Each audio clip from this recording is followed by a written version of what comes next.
ಶಾಸ್ತ್ರ ಹೇಳುತ್ತೆ, ಪ್ರಾಣಿ ಪ್ರಪಂಚದಲ್ಲಿ ಬಂಧನವನ್ನು ಬಯಸುವ ಏಕೈಕ ಪ್ರಾಣಿ ಹಸು ಮಾತ್ರ. ಇನ್ನು ಯಾವ ಪ್ರಾಣಿಗಳಿಗೂ ಬಂಧನ ಇಷ್ಟ ಆಗೋದಿಲ್ಲಂತೆ. ಅವು ಬಿಡುಗಡೆಯಿಂದ ಸಂತೋಷದಲ್ಲಿ ಓಡಾಡಿಕೊಂಡು ಬರಬೇಕು. ಹಸುಗಳು ಅಷ್ಟೇ, ಬೆಳಗ್ಗೆಯಿಂದ ಸಾಯಂಕಾಲ ತನಕ ಓಡಾಡಿಕೊಂಡು ಮನೆಗೆ ಬರಬೇಕು, ಇದು ನಿಯಮ. ಹಸುಗಳು ಮಾತ್ರ ಕಟ್ಟಿ ಹಾಕಿದರೆ ಯಜಮಾನನಿಗೆ ಒಳ್ಳೆಯದಾಗಲಿ ಅಂತ ಆಶೀರ್ವಾದ ಮಾಡುತ್ತಂತೆ.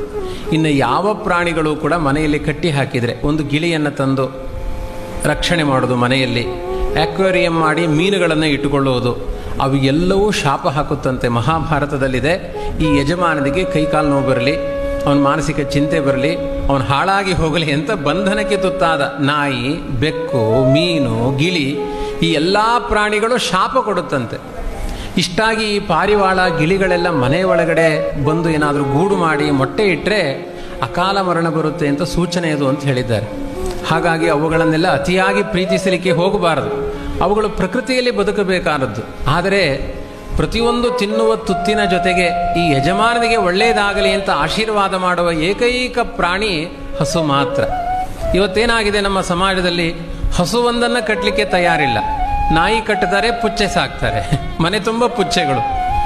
ಒಂದು ಬೆಕ್ಕಿನ ರೋಮದಲ್ಲಿ ಕೋಟಿ ಬ್ರಹ್ಮಹತ್ಯೆಯ ಪಾಪಗಳಿದೆಯಂತೆ. ಅದಕ್ಕೆ ಸಣ್ಣ ಸಣ್ಣ ಮಕ್ಕಳೆಲ್ಲ ಪುಚ್ಚೆ ಪುಚ್ಚೆ ಅಂತ ಅಚ್ಚೆ ಬಚ್ಚೆ ಎಲ್ಲ ಮಾಡಬಾರ್ದು. ಅದಕ್ಕೆ ಅತಿಯಾದ ಪ್ರೀತಿಯನ್ನು ಮಾಡಬಾರ್ದು. ಮಹಾಪಾಪಿಷ್ಠವಾದ ನಾನೇ ದೇವರು ಅನ್ನುವ ಅಹಂಕಾರಪಟ್ಟ ವ್ಯಕ್ತಿಗಳು ಬೆಕ್ಕಾಗಿ ಹುಟ್ಟಿರ್ತಾರೆ ಅಂತ ಇದೆ.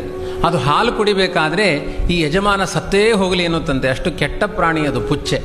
ಇನ್ನು ಹೊಡೆದು ಕೊಲ್ಲಿಕ್ಕೆಲ್ಲ ಹೋಗಬೇಡಿ ಆಯಿತಾ.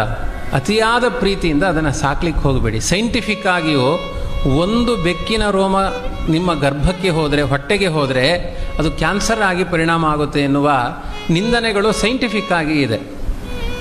ಪ್ರತಿಯೊಂದು ಪ್ರಾಣಿಗಳು ದ್ವೇಷ ಮಾಡುತ್ತೆ. ಯಜಮಾನನ ಹತ್ತಿರ ಬಂಧನ ಇಷ್ಟಪಡಲ್ಲ.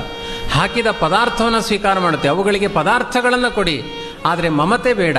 ಮಮತೆಗೆ ಯೋಗ್ಯವಾದ ಏಕೈಕ ಪ್ರಾಣಿ ಹಸು ಮಾತ್ರ.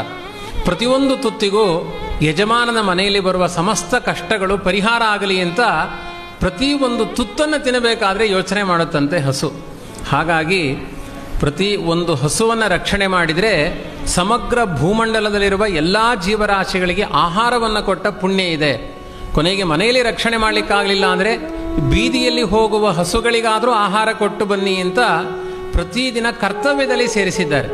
ಯಾವ ಪ್ರಾಣಿಗಳಿಗೂ ಭೂತಬಲಿ ಅಂತುಂಟು. ಅದು ಸುಮ್ಮನೆ ಆ ಅನ್ನವನ್ನು ಭೂಮಿಯ ಮೇಲೆ ಹಾಕುವುದು, ಯಾರ್ಯಾರಿದ್ದಾರೆ ಎಲ್ಲ ತಿಂದುಕೊಂಡು ಹೋಗಲಿ ಅಂತ. ಆದರೆ ಒಂದು ಮಂತ್ರ ಇರುವುದು ಹಸುಗಳಿಗೆ ಮಾತ್ರ. ಗಾವೋ ಮೇ ಮಾತರ ಸರ್ವಾಹ ಪಿತರಶ್ಚಾಪಿ ಗೋರುಷಾಹ ಗ್ರಾಸಮುಷ್ಟಿ ಪ್ರದಾನೇನ ಸಮೇ ವಿಷ್ಣು ಪ್ರಸೀದತು ಅಂತ ಮಂತ್ರಪೂರ್ವಕವಾಗಿ ಆಹಾರವನ್ನು ದಾನ ಮಾಡಿಸಿಕೊಳ್ಳುವ ಪ್ರಾಣಿ ಅದು ಹಸು ಮಾತ್ರ. ಗೋದಾನ ಅನ್ನುವ ಪದ್ಧತಿ ಇದೆ. ಎಲ್ಲಿಯಾದರೂ ಪುಚ್ಚೆ ದಾನ ಅಥವಾ ಶ್ವಾನದಾನ ಅಂತ ಇದೆಯಾ? ಇಲ್ಲೇ ಇಲ್ಲ.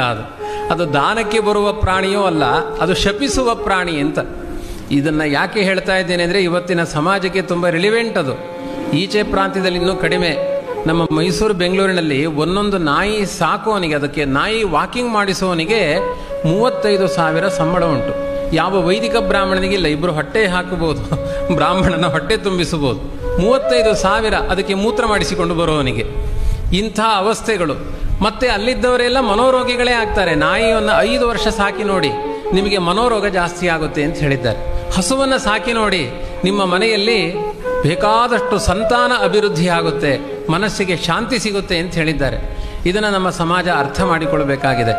ಕಾರಿನಲ್ಲೆಲ್ಲ ಸಿಟಿಗಳಲ್ಲಿ ಪಕ್ಕದಲ್ಲಿ ಹೆಂಡತಿ ಕೂತ್ಕೊಳ್ಳೋದಿಲ್ಲ, ಹೆಂಡತಿ ಮನೆ ಕಾಯ್ತಾ ಇರ್ತಾಳೆ.